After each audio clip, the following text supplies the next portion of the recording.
Singunalibali, siyakumema into yokokuba ube kunye nathi ngomhla wesi-4 kaFebruwari kulonyaka ka-2026. Kwenzeka ntoni? Sifundela kuzwelonke abantwana bethu. Sifunda kunjanje ngokuvakalayo injongo.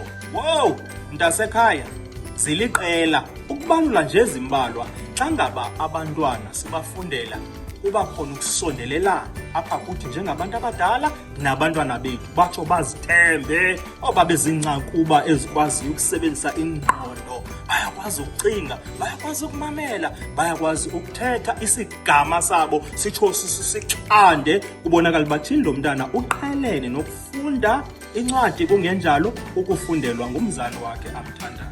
Kutheni nje ungabikho kunye nathi ngalo mhla omkhulu we-World Read Aloud Day? Singunalibali sithi yiza, khamduze, alala.